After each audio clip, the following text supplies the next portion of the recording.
Hi, welcome to FIS. चलो शुरुआत करते हैं क्लास की। तो आज हमारा क्लास होगा मध्यकालीन भारत में धार्मिक आंदोलन। हेडिंग डालते हैं मध्यकालीन भारत में धार्मिक सुधार आंदोलन। बहुत महत्वपूर्ण चैप्टर है, इस पर गौर करेंगे। ठीक है। मध्यकालीन भारत में धार्मिक सुधार आंदोलन। धार्मिक सुधार आंदोलन की बात करते हैं तो सबसे पहले जो है इस चीज पर गौर करते हैं कि मध्यकालीन भारत में दो धर्म जो है अपने उन्नति पर था। दो धर्म जो है अपने चरम का प्रकाष्ठा पर था। पहला हिंदू धर्म और इस्लाम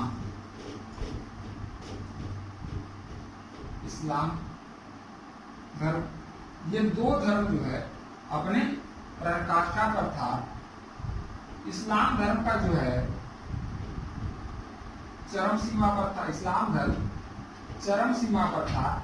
कारण जो है सारे सुल्तान, दिल्ली के सारे सुल्तान क्या थे? मुसलमान थे। भारत में 712 ईस्वी 8वीं सदी में 712 ईस्वी में भारत में मुसलमानों का आगमन हो गया था।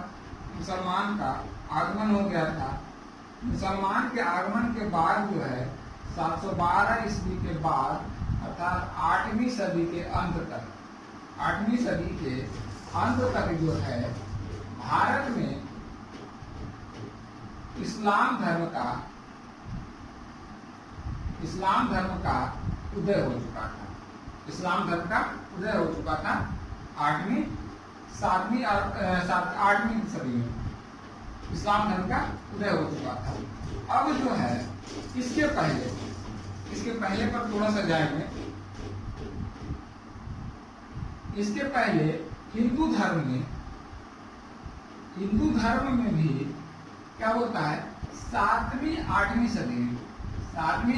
सदी में धार्मिक सुधार आंदोलन चलाए गए थे अपने हिंदू धर्म में कुरीतियों के लेकर के। जैसे कुरीति क्या था? हिंदू धर्म में कुरीति क्या था? स्त्रियों की दशा, काफी गिरावट थी। स्त्रियों की दशा में काफी गिरावट थी। मतलब विधवा पुनर्विवाह नहीं होता था। सती प्रथा का प्रचलन जो है पूरे देश था। इसके अलावा एक कुरीति था बाल विवाह भी अपने चरम सीमा पर था। तो ये सब जो है बाल विवाह, इसके अलावा जो है वर्ण व्यवस्था इत्यादि जो है अपने चरम सीमा पर था। इसलिए 7वीं 8वीं सदी में धार्मिक आंदोलन चलाया। तो धार्मिक आंदोलन जो है द्रविड़ के काल में द्रविड़ों ने चलाया था। द्रविड़ कहाँ निवास करते थे? कर्नाटक में निवास करते थे। तो दक्षिण भारत से धार्मिक आंदोलन शुरू हुआ था। 7वीं 8वीं सदी में दक्षिण भारत में धार्मिक आंदोलन शुरू हुआ। 7वीं 8वीं सदी में यहाँ से आया महाराष्ट्र, उसके बाद आ गया गुजरात,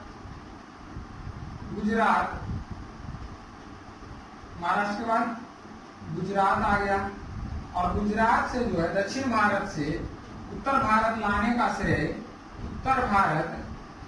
का श्रेय उसको गया रामानंदपुर। रामानंद हमारे मध्यकालीन भारत में आ जाते थे। तो ये जो है 7वीं 8वीं सदी का हिंदू धर्म का सुधार आंदोलन था। लेकिन अब जो हम पढ़ रहे हैं 11वीं 12वीं सदी से 18वीं सदी तक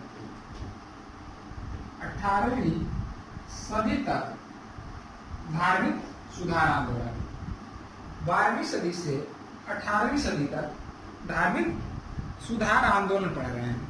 ठीक है, तो इस सुधार आंदोलन में हिंदू धर्म में भी जो है ये सब जो है 7वीं 8वीं सदी में धार्मिक सुधार आंदोलन चलने के बाद भी जो है हिंदू धर्म में बहुत सारी ऐसी कुरीतियां थी जिसको दूर करने के लिए पुनः धार्मिक सुधार आंदोलन किया गया। धर्म को सुधार करने के लिए एक आंदोलन चलाया गया ताकि जो है हमारे धर्म की महत्ता बढ़ सके। अपने अपने धर्म की महत्ता को बढ़ाने के लिए अपने अपने धर्म में धार्मिक सुधार चाहते थे, इसलिए जो है धार्मिक आंदोलन को चलाया गया। ठीक है, तो सबसे पहले पढ़ेंगे हम, क्योंकि सबसे पहले इस्लाम पढ़ेंगे, क्योंकि जो है मध्यकालीन भारत में इस्लाम काफी प्रचलित धर्म बन चुका था। इस्लाम का जो है बहुत तेजी से प्रसार हो रहा था। तो इस्लाम जो प्रसार हो रहा था, एक तो स्वैच्छिक से हो रहा था, दूसरा राजा था। इस्लाम का प्रचार तेजी होने का कारण क्या था? स्वैच्छिक क्यों हो रहा था? इसमें जाति प्रथा नहीं था, वर्ण व्यवस्था नहीं था। ठीक है, कोई नीच ऊंच कोई नहीं था, कोई एससी एसटी नहीं था, स्वैच्छिक था, सब साथ में बैठ के खा सकते थे।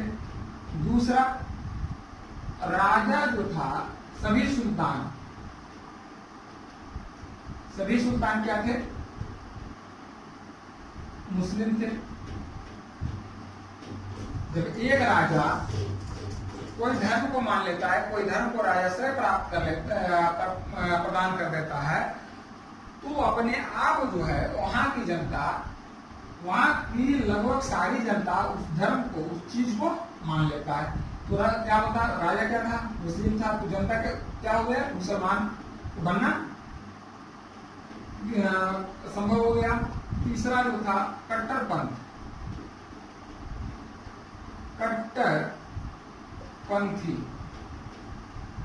जिसको कहते हैं जबरदस्ती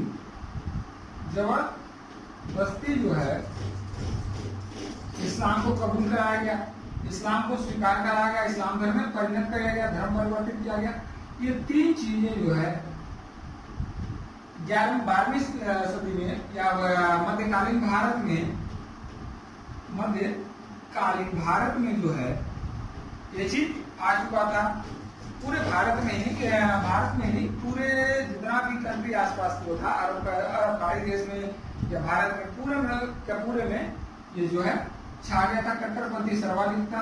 तो कट्टरपंथी को लेकर के जो था, जितना भी था गैर मुस्लिम, उसको मुस्लिम में परिणत करना चाहता था, इस्लाम में परिवर्तित करना चाहता था। इसको जो है दारुल इस्लाम बनाना चाहता था। दारुल हर्ब से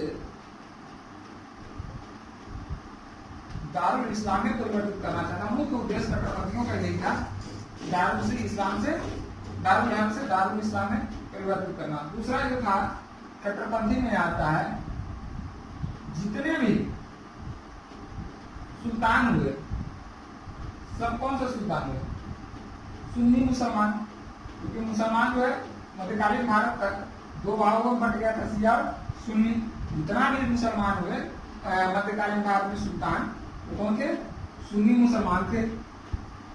और ये सुन्नी मुसलमान जो है शिया मुसलमान को महत्व नहीं देते थे।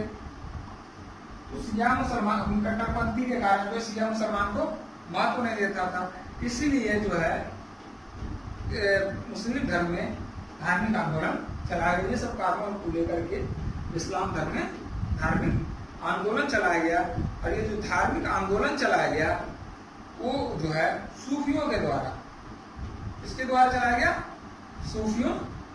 जितना भी मुस्लिम में धार्मिक सुधार आंदोलन चलाया गया वो सूफियों के द्वारा चलाया गया। सूफी संत, हिंदू में होता है संत महात्मा, और इसमें जो होता है सूफी होता है। ठीक है, तो पूरे मध्यकालीन भारत में भारत में जो है दो जो है सूफी जो परंपरा सिलसिला काफी महत्वपूर्ण रहा। पहला चिश्ती और दूसरा सुहरावर्दी। ठीक है, तो इसके पहले हम थोड़ा सा सूफी पर गौर करेंगे। सूफी था क्या? ठीक है,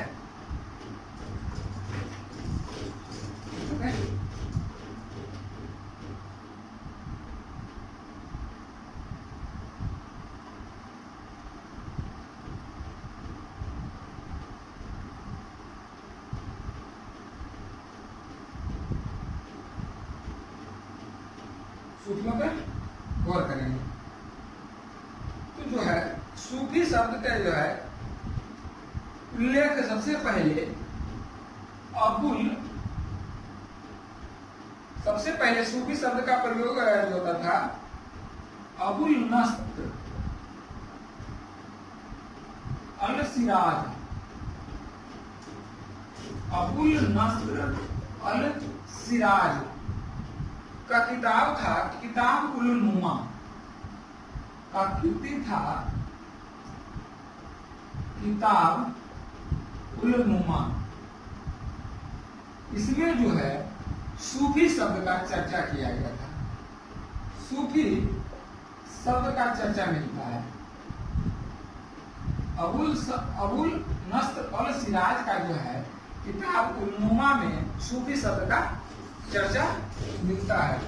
इसकी जो है अगर सूफी शब्द की उत्पत्ति को माना जाए तो इस किताब में जो है सूफी शब्द की उत्पत्ति जो है सूफ शब्द से हुआ है। सूफ अर्थात ऊन, अरबी भाषा में सूफ होता है, इसका अर्थ जो होता है ऊन होता है।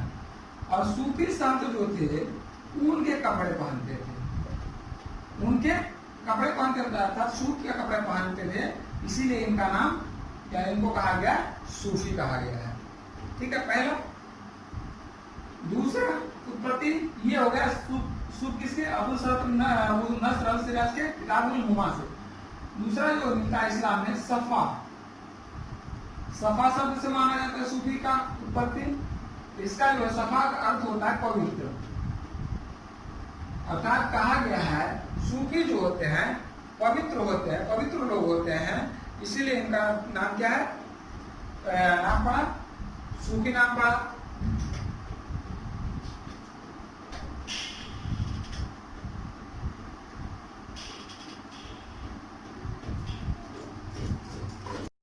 ठीक है, जिसका सफा का अर्थ होता है पवित्र। तो सूफी जो होते थे पवित्र होते थे, इसलिए उनको सूफी कहा गया है। तीसरा जो होता था, तीसरा अगर कहे तो इस सूफी जो है सफा नाम, सूफी शब्द का उत्पत्ति सफा नामक स्थान पर हुआ है, जहां हजरत मोहम्मद जो है हीरा नामक एक गुफा जो था, हीरा नामक गुफा जो था, जहां हजरत मोहम्मद को ज्ञान की प्राप्ति हुई थी, वही सफा नामक स्थान है। यहीं पर सूफी संत अपना साधना करते थे सफा नामक स्थान पे, इसलिए इनका नाम सूफी पड़ा। ठीक है,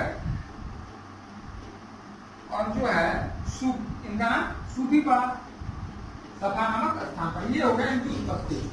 सूफी जो है उलेमा वर्ग, अभी तक का काम क्या था? उलेमा वर्ग की महत्ता को, उलेमा वर्ग की महत्ता को कम किए या उलेमा वर्ग की महत्ता को अस्वीकार कर दिए, क्योंकि जो है पूरे सल्तनत काल में उलेमा वर्ग का ही प्रभाव दिखा। अगर आप 1206 से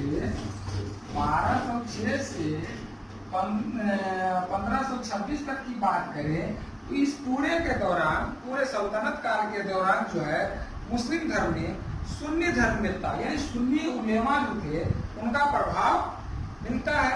जबकि जो है ये लोग शिया संप्रदाय के लोगों को इसमें जो है उलेमा जो थे सुन्नी थे, जितने भी उलेमा थे सुन्नी, और ये सुन्नी होने के कारण जो है ये शिया धर्म था, या शिया जो इस्लाम के प्रवर्तक थे उनकी प्रदाता को स्वीकार नहीं करता था, उनको मान्यता नहीं देता था। ठीक है, इसीलिए जो है जो सबको कुरीतियों को दूर करने के लिए सूफियों ने मुस्लिम धर्म में या इस्लाम धर्म में जो है धार्मिक सुधार आंदोलन को चलाया। ठीक है,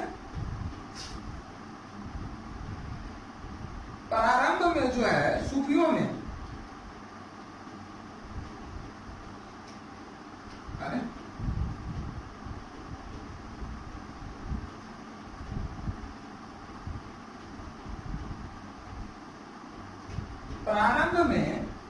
सूफियों में जो है रबिया तथा मंसूर हल्लाल, मंसूर हल्लाल दो सूफी संत थे। रबिया जो थे 8वीं सदी में, मंसूर हल्लाल 10वीं सदी के क्या थे, सूफी संत थे। या जो पहले ये जो मंसूर अल्लाह थे पहले सूफी संत थे जिन्होंने अपने आप को अनलहक घोषित किया था। अनलहक मीन्स होता है ईश्वर का प्रतिनिधित्व, ईश्वर का प्रतिनिधित्व होता है। ठीक है, ईश्वर का प्रतिनिधि करने वाला होता है अनलहक। बहुत इंपॉर्टेंट है, बहुत एग्जाम में बहुत बार पूछता भी है। अनलहक घोषित करने वाला पहले सूफी संत कौन थे, मंसूर हल्लाल।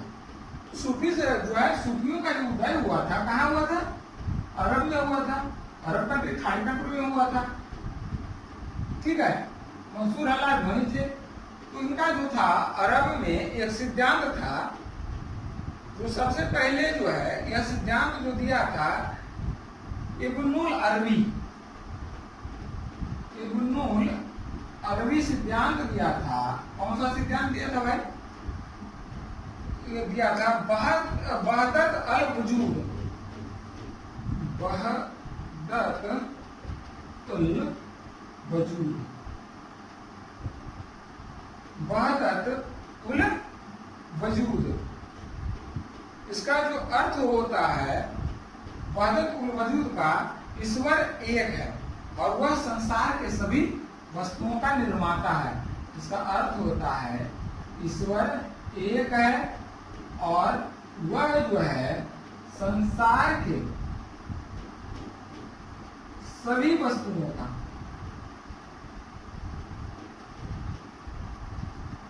निर्माता है। ठीक है, यहां तक तो ठीक है। इसने जो है इस सिद्धांत के अनुसार इसने इस प्रकृति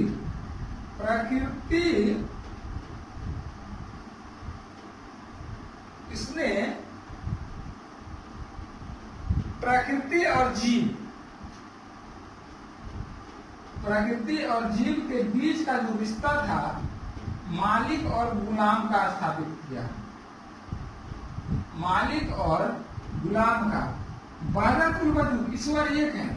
और ये जो है अरबी सिद्धांत के अनुसार जो उलेमा होता था, राजा जो होता था, सुल्तान, वह क्या होता था, अपने आप को ईश्वर के समान मानता था।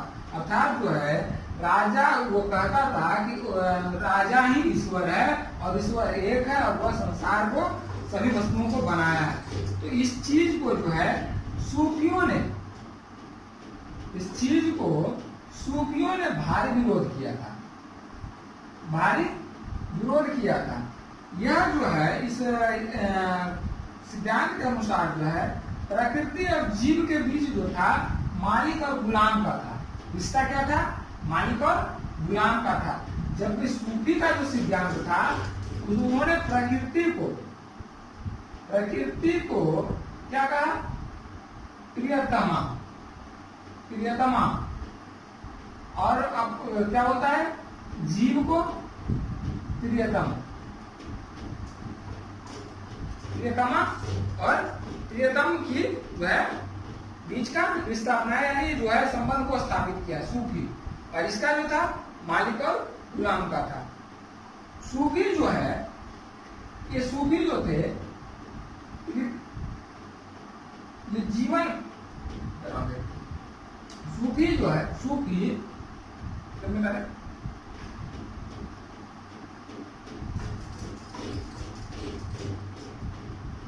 सूफी जो थे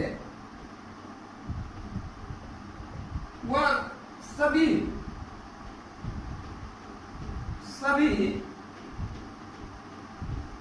चीजों को त्याग करते थे, सभी चीजों को त्याग करते थे, सभी चीजों को जो है जितना भी था भोग विलास की वस्तु उसको त्याग करके सिर्फ जो है ईश्वर के आराधना में संगीत के माध्यम से लगे रहते थे। ठीक है, 11वीं से क्या बोलता है 11वीं 12वीं सदी में जो है लाहौर और मुल्तान में, 11वीं 12वीं सदी में लाहौर और मुल्तान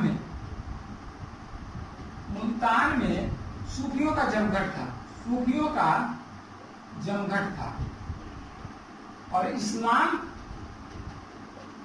के मतानुसार, इस्लाम धर्म के मतानुसार सूफियों की संख्या थी 125 सिलसिला था। सूफी धर्म का जो संघ था 125 संघ था। ठीक है, कितना संघ था? 125 संघ था। जबकि आईने अकबरी में,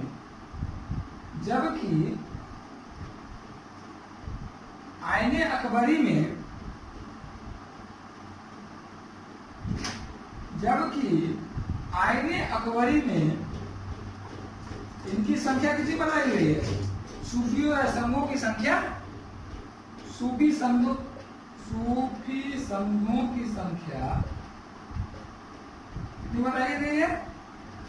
सूफी संघों की संख्या 14 बताई गई है। इनकी 14 में जो है चिश्ती और सुहरावर्दी काफी महत्वपूर्ण थे।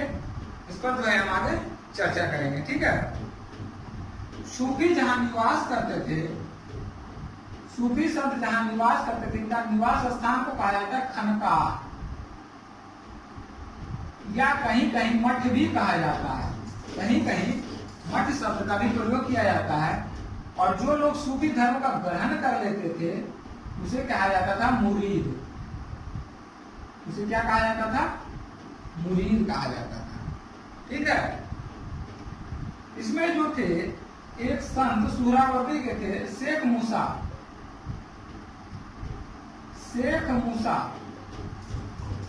सदैव स्त्री के भेष में रहते थे, सदैव जो है स्त्री के भेष में रहते थे।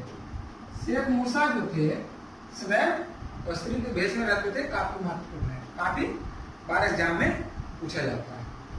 ठीक है,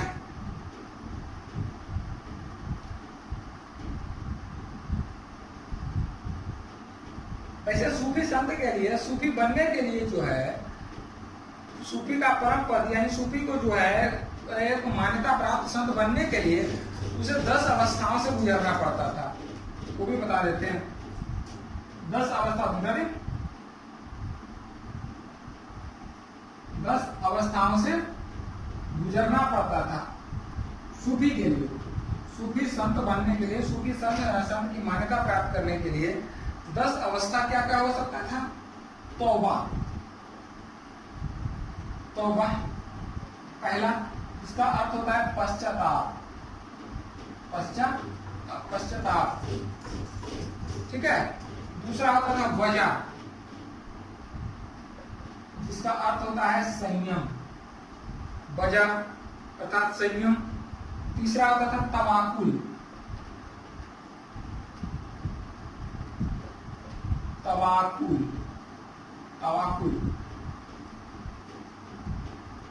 इसका होता था अर्थ प्रतिज्ञा। ये उर्दू शब्द है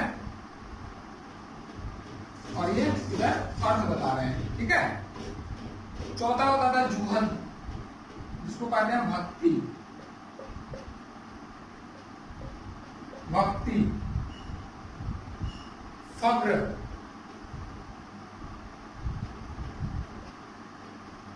फग्र, या खौफ। इसको कहते हैं हिंदी में डर। इसको क्या कहते हैं? डर या खौफ, फग्र, खौफ, छठा फग्र होगा छठा। फग्र का अर्थ होता है निर्धनता, निर्धनता। फग्र का अर्थ होता है निर्धनता। सब्र, जिसको कहते हैं संतोष। रजा, इसको कहते हैं आत्मसमर्पण।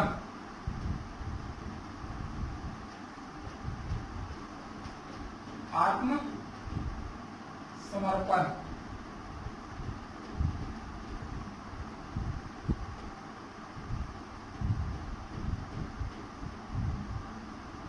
राजा, राजा में होता है उम्र, रीजा हो गई। राजा में इसको होता है उम्मीद। शब्द है, भूल जाते हैं। राजा क्या होता है? उम्मीद। और एक शब्द होता है 10वां, जिसको कहते हैं आभार, शुक्र। कहते हैं शुक्रिया, इसको कहते हैं आभार। ये जो था सूफी संत बनने के लिए ये सब चीजों को अपनाना पड़ता था। भारत में जो है मेन रूप से 2 सूफी सिलसिला प्रचलित हुआ। पहला जो था तो कौन था? चिश्ती। और दूसरा जो था सुहरावर्दी। पहला चिश्ती जो है ये सारी चीजों को मानता था, जबकि सुहरावर्दी जो है फक्र को नहीं मानता था, फक्र को यह त्याग दिया था। वह जो है राजा द्वारा दिए गए जागीर को स्वीकार करता था। राजा द्वारा या सुल्तान द्वारा दिए गए धन को, सुल्तान द्वारा दिए गए धन को क्या करता था? स्वीकार करता था। ठीक है, राइट?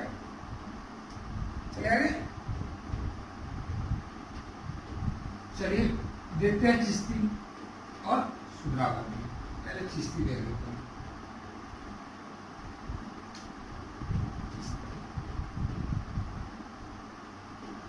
चिश्ती संप्रदाय, ठीक है, कोई दिक्कत?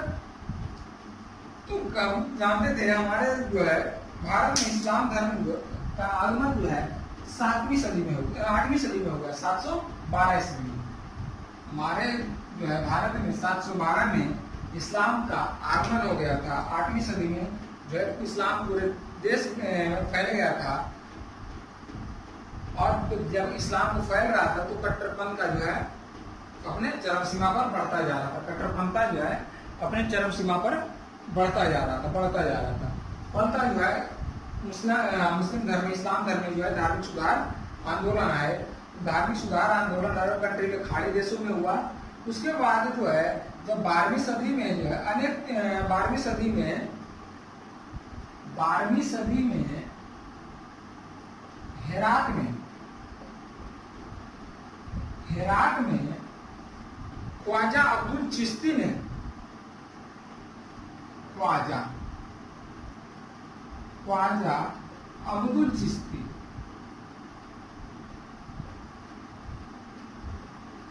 ने सूफी धर्म की स्थापना की।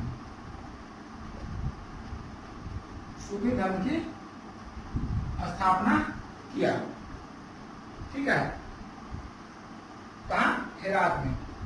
उसके बाद जो है 12वीं सदी में ही, लगभग 1192 ईस्वी में, 1192 में क्या है? मोहम्मद गोरी भारत पर आक्रमण क्यों किया था? मोहम्मद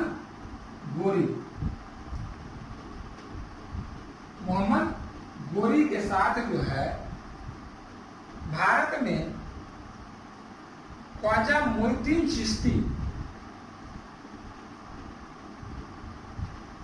ख्वाजा मोइनुद्दीन चिश्ती भारत आए और भारत में जो है चिश्ती संप्रदाय का स्थापना की। भारत में इसके साथ आए, मोहम्मद गोरी के साथ आए और भारत में चिश्ती परंपरा या चिश्ती संप्रदाय की स्थापना किया तथा अपनी गतिविधियों का जो है मुख्यालय कहाँ बनाया? मुख्यालय जो है अजमेर बनाया। मुख्यालय कहाँ बनाया? अजमेर बनाया। ठीक है, इसके साथ साथ जो है नारनौल, हासी, सरवर, बदायूं तथा नागौर में भी और बहुत सारे जगहों में था। ठीक है, और सारे जगहों में था। इन्हें जो है ख्वाजा मोइनुद्दीन चिश्ती को गरीब नवाज के भी नाम से जाना गया है। गरीब नवाज के भी नाम से जाना गया है। ठीक है, इसके साथ अन्य सूफी संत कौन थे? बाबा फरीद थे, बख्तियार काकी थे, बुरहानुद्दीन गरीब थे। ठीक है, उसी में आता है ख्वाजा बख्तियारुद्दीन काकी जो है इसके काल में थे। ख्वाजा बख्तियारुद्दीन काकी इसके काल में थे। कुतुब याद है? इन्हीं के याद में जो है कुतुब मीनार की स्थापना किया गया है। कुतुब मीनार की स्थापना बख्तियारुद्दीन की काकी के याद में स्थापना किया गया है कुतुब मीनार का। ठीक है, इसका जो काल था इसे किसके काल में था? इल्तुतमिश के काल में था। ठीक है, इसने जो है कहा कि बाबा फरीद को अपना उत्तराधिकारी बनाया। अपना उत्तराधिकारी बनाया किसको? बाबा फरीद को, जो काफी महत्वपूर्ण था।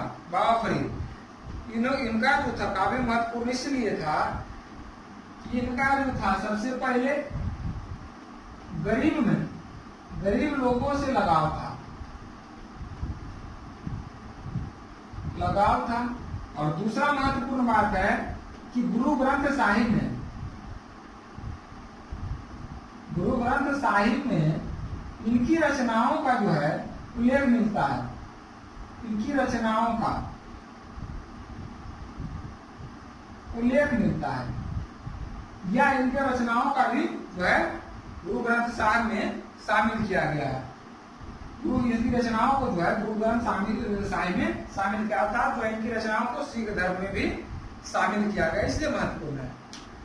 ठीक है, बाबा फरीद को जो है गयासुद्दीन का दामाद, बलवान का दामाद माना जाता है। गयासुद्दीन बलवान का दामाद माना गया है। गयासुद्दीन बलवान का दामाद माना गया। तो बाबा फरीद जो है इससे भी महत्वपूर्ण है क्योंकि एक राजा का दामाद, एक सुल्तान, ताकतवर सुल्तान का दामाद थे। ठीक है, इसके बाद जो है बाबा फरीद ने अपना उत्तराधिकारी किसको घोषित किया? महत्वपूर्ण हजरत निजामुद्दीन औलिया महत्वपूर्ण हुआ। बाबा फरीद जो है इसको नोट कर लीजिए। ठीक है, उसको बाद मिटाते हैं।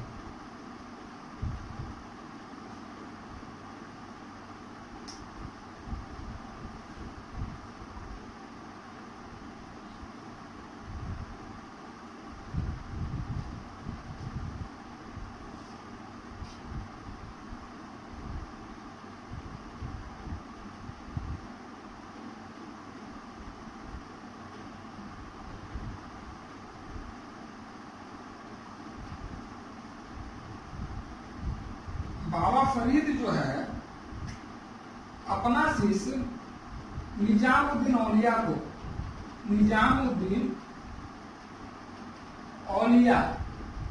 को बनाया। बाबा फरीद जो है अपना किसको बनाया? शिष्य निजामुद्दीन औलिया को बनाया। औलिया किसका गुरु था? MBT का, मोहम्मद बिन तुगलक का। इसी ने कहा था किसको? गयासुद्दीन तुगलक को कहा था हनूज दिल्ली दूरस्थ। ठीक है, इसका कौन था? निजामुद्दीन औलिया का शिष्य कौन था? मोहम्मद बिन तुगलक था। ठीक है, इसे जो है महबूब इलाही का उपाधि दिया गया है। महबूब इलाही का उपाधि दिया गया है। महबूब इलाही कहा जाता है किसको? निजामुद्दीन औलिया को। ठीक है, इसका जो महत्वपूर्ण शिष्य था वो था अमीर खुसरो।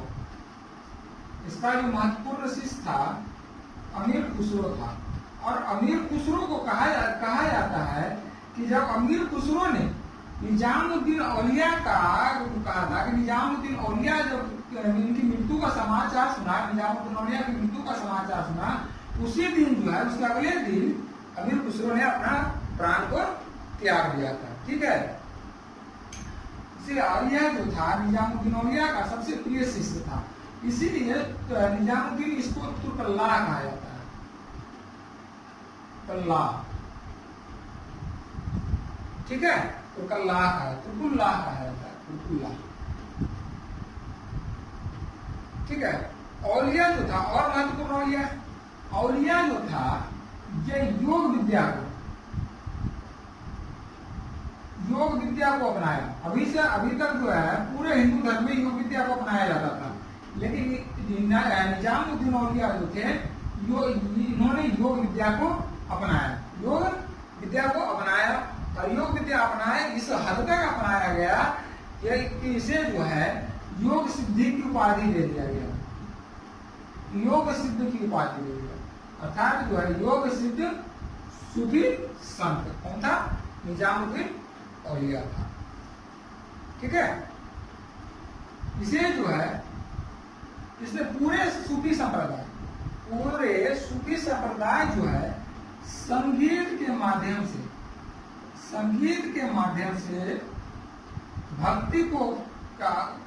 भक्ति किया, संगीत के माध्यम से भक्ति किया तथा पूरे जितने भी सूफी संत थे इस्लाम के प्रवर्तक थे, इस्लाम धर्म के प्रवर्तक थे जितने भी सूफी संत थे। इसीलिए जो है मध्यकालीन भारत में सूफी संत का उदय और उसके जो विकास का कारण था इस्लाम धर्म के प्रवर्तक होने के कारण था, क्योंकि जो है मध्यकालीन भारत में कट्टरपंथी का जो है अपने चरम सीमा पर था, कट्टरपंथी अपने चरम सीमा पर था, क्या उससे आगे नहीं जा सकता था, इतना ज्यादा चरम सीमा पर था। ठीक है, ये रहा हमारा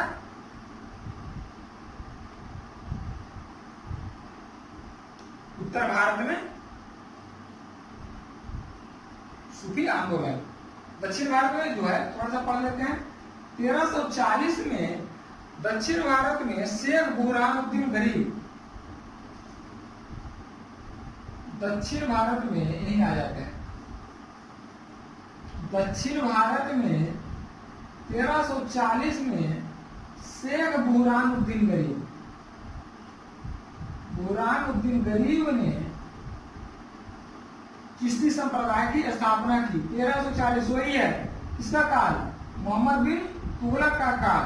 जब इसका जो है चिश्ती संप्रदाय का दक्षिण भारत में हुआ तो 1340 में एमबीटी का काल जो था राजधानी परिवर्तन का था, राजधानी परिवर्तन का था। राजधानी परिवर्तित करके कहाँ ले गया था? दौलताबाद। अर्थात जो है 1340 में चिश्ती दक्षिण भारत में चिश्ती संप्रदाय का क्षेत्र जो माना जाएगा वो कहाँ माना जाएगा? दौलताबाद में माना जाएगा। ये रहा दक्षिण भारत का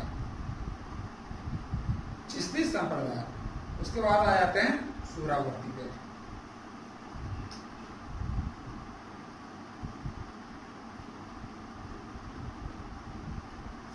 ठीक है, चिश्ती से ज्यादा जो है सवारी प्रचलित था, सुहरावर्दी उतना था ही नहीं, कादरी था, तो उसके बाद छोटे छोटे जो है और था।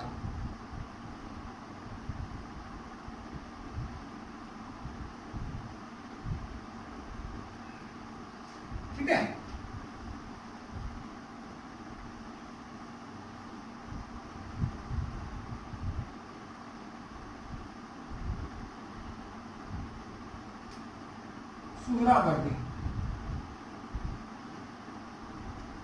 सुहरावर्दी सिलसिला का जो है स्थापना इसका जो किया था शेख बुरहानुद्दीन या शेख शिहाबुद्दीन उमर सुहरावर्दी।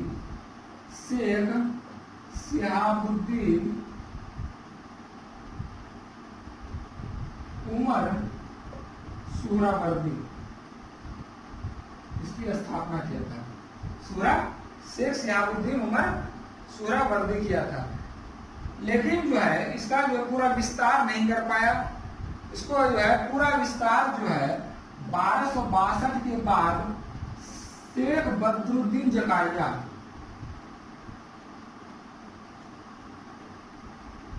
शेख बदरुद्दीन जकारिया किया था। वो स्थापना की शिहाबुद्दीन उमर सोहरावर्दी किए थे, लेकिन इसका जो विस्तार किया शेख बदरुद्दीन जकारिया किया था। ठीक है, इसका जो पूरा का पूरा जो है संचालन बदरुद्दीन जकारिया किया था। इसका जो है क्षेत्र माना जाएगा सिंध तथा मुल्तान का क्षेत्र माना जाता है। ये ज्यादा विकास नहीं कर पाया। इसका जो है क्षेत्र माना जाता है सिंध और मुल्तान का माना जाएगा। ठीक है, और दक्षिण भारत की अगर बात करें तो यह जो है गुजरात, हैदराबाद में जो है सबसे ज्यादा सोहरावर्दी का प्रचार हुआ। बीजापुर जो है, बीजापुर भी है, यानी जो है दक्षिण भारत में सबसे ज्यादा अगर माना जाएगा तो हैदराबाद ही इसके प्रचार का भूताल माना जाएगा। सबसे इंपॉर्टेंट इसमें है, इसने अपने भौतिक जीवन का त्याग नहीं किया था, भौतिक जीवन का त्याग नहीं किया था, अर्थात जो है धन दौलत का जो है धन दौलत, उसके बाद कहें भोग विलास का त्याग नहीं किया था। इसीलिए जो है यह जन सामान्य तक नहीं पहुंच पाया, तो इसका जो उतना विकास नहीं हो पाया। धन दौलत का त्याग नहीं किया था। यह सुल्तान के द्वारा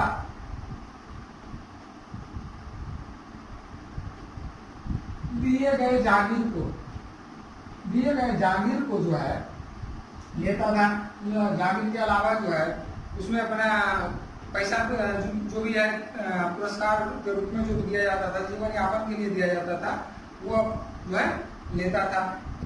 इसी में जो था शेख मूसा बताए थे अभी, शेख मूसा जो था सदैव स्त्री के देश में रहता था, सदैव स्त्री के देश में रहता। इसका जो सबसे इंपॉर्टेंट शेख मूसा सदैव स्त्री के देश में यह निर्धनता को अस्वीकार किया था, यह जो है धन दौलत को लेता था। जबकि जो है चिश्ती संप्रदाय का विकास का सबसे बड़ा कारण था वह जो है धन दौलत को स्वीकार न करके एक संत का जीवन जीता था। जबकि सोहरावर्दी सिलसिला का जितने भी संत हुए वह धन दौलत का त्याग नहीं करके भोग विलास या धन दौलत के लिप्सा में अपने जीवन को पालन किया, अपना समय को व्यतीत किया। तथा दोनों का जो प्रचार का माध्यम था वो संगीत था। संगीत के माध्यम से भक्ति को आगे बढ़ाया। ठीक है,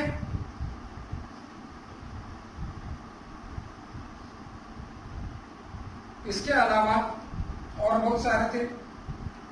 कादरी हो गया, कादरी सिलसिला, कादरी सिलसिला हो गया। इसका जो है इसका स्थापना अब्दुल कादिर गिलानी किया था। अब्दुल कादिर गिलानी ने स्थापना किया था। इसका जो है राजा था दारासी, इसका जो अनुयायी था दारासी को, महत्वपूर्ण जो था दारासी को था। दारासी को कौन था? औरंगजेब का भाई दारासी को था। उसके बाद अलावा हो गया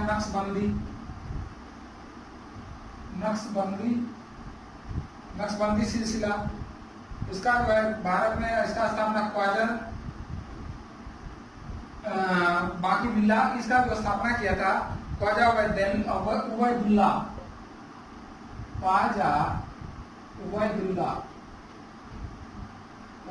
किया था। और इसका जो भारत में प्रचार किया था ख्वाजा बाकी बिल्ला,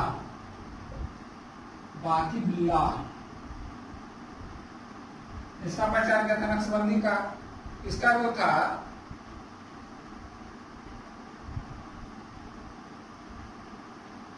शिष्य सरहिंदी, अहमद सरहिंदी, इसका शिष्य कौन था? औरंगजेब था। नक्शबंदी का जो है ख्वाजा बाकी बिल्ला का अहमद सरहिंदी था, इसी का शिष्य था औरंगजेब, इस्लाम का कट्टर समर्थक। ठीक है, ये रहा भारत में इस्लाम मध्यकालीन भारत में धार्मिक सुधार आंदोलन में की पहली कड़ी इस्लाम में सुधार आंदोलन सूफी संतों के द्वारा। ये रहा मध्यकालीन भारत में धार्मिक सुधार आंदोलन की पहली कड़ी है। इसके बाद आएगा हिंदू धर्म में। हिंदू धर्म भी काफी जो है काफी विकास हो गया, जिसमें चैतन्य आए, सभी संप्रदाय की स्थापना हुआ। अद्वैतावाद, रामानुजाचार्य, लिंगाचार्य, द्वैताद्वैत आ गया, माधवाचार्य आ गए, बहुत सारा कबीरदास भी आ गए, नानक आ गए, सिख धर्म का स्थापना हुआ। तो ये बहुत सारे धार्मिक सुधार आंदोलन किससे हुआ? हिंदुओं में हुआ। ठीक है, ये जो है हम अगले क्लास में पढ़ेंगे। ठीक है।